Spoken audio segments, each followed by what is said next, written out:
Saudara-saudara, kurva yang tertera ini semua adalah menggambarkan produksi Indonesia dibanding dengan consumption.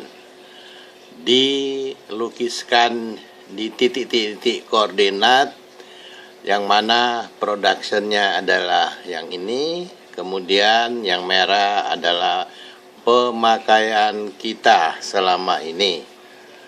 Pemakaiannya diambil di ordinat mulai dari 0 sampai dengan 1.800.000. Ini kilobyte per day, artinya ribuan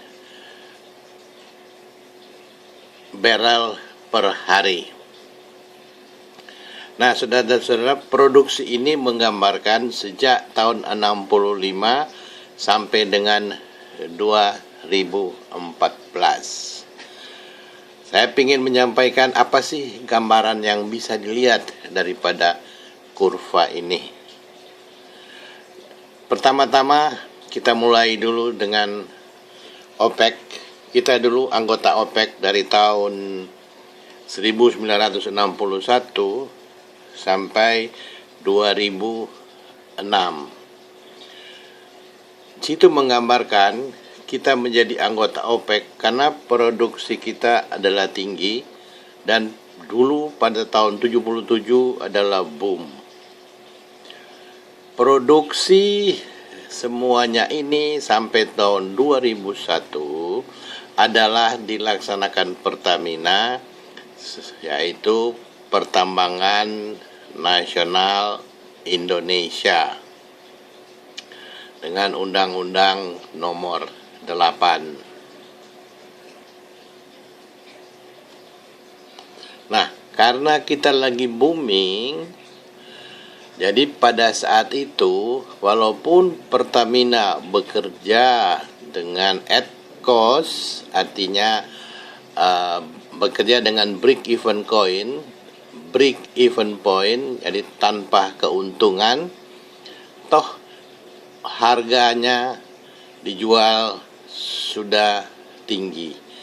Rakyat yang pada saat itu masih miskin, tidak sanggup beli minyak tanah, mereka menggunakan kayu bakar yang diambil dari hutan sehingga ditenggarai menjadikan kegundulan hutan dan akan menyebabkan erosi, banjir dan sebagainya. Maka pemerintah memberikan produksinya ini dengan dibeli dengan harga subsidi. Itulah ceritanya kenapa harus disubsidi. Tapi dulu itu seingat saya yang disubsidi hanya minyak tanah, tidak pada bensin. Nah, ini berkaitan juga dengan pemerintah.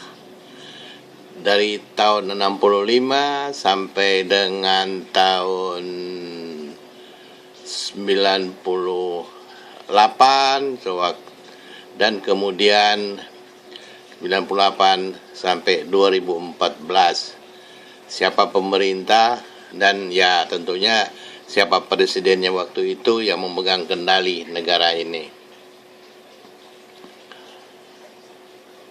Jadi saudara bisa lihat sendiri pemerintah yang mana yang sukses menaikkan produksi daripada minyak kita.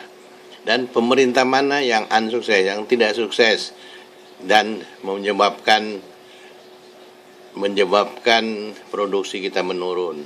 Dari sekitar 1.600.000 sekarang tinggal sekitar 800 barrel per hari.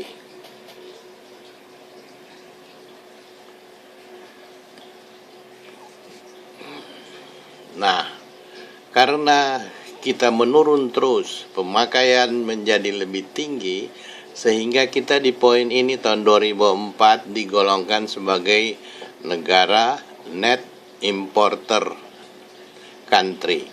Artinya, walaupun kita mengimpor, tapi kita mengekspor juga produksi kita karena yang kita produksi itu adalah 52 jenis minyak yang ada di Indonesia. Nah, kita punya kilang, ada 8 kilang yang besar dan 2 kilang yang kecil.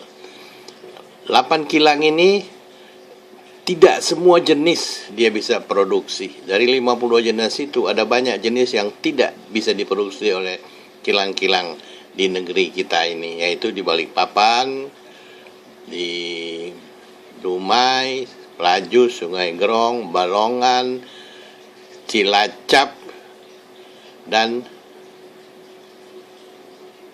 Dumai. Demikianlah saudara-saudara. Jadi kita juga mengimpor dan minyak-minyak yang lebih itu kita ekspor. Maka kita dinamakan net importer. Pada saat itu kita masih menjadi anggota OPEC bayangan, tapi kita akhirnya keluar dari OPEC karena produksi kita menurun jauh. Pemerintah pada saat itu selalu dengan bergambar-gembor bahwa akan memproduksi, padahal itu bohong belaka. Tidak ada upaya untuk itu. Para ahli-ahli tidak dimanfaatkan untuk meningkatkan produksi. Karena waktu itu yang diproduksi sumur-sumur bor yang menghasilkan itu sumur-sumur bekas Belanda yang sudah diperbaiki lagi, dan banyak sumur yang sudah mulai kehabisan minyaknya dan produksinya menurun. Salah satu sebabnya juga karena sibuk dengan impor di sini, kita tidak mempunyai biaya lagi untuk menginvestasikan pengeboran minyak, sehingga kita harus impor terus. Nah, impor ini akan memakan uang dari APBN. Jadi saya jelaskan sampai di situ dulu supaya Bapak Ibu bisa tahu bagaimana sejarahnya minyak selama 40 tahun ini berjalannya. Pemerintah siapa yang baik, pemerintah siapa yang pura-pura baik, tapi sebenarnya mengakibatkan minyak turun produksinya karena sibuk impor, dan mereka mengimpor sini kan banyak trader-trader yang impor mengambil kesempatan mencari nafkah dari sini, mencari komisi.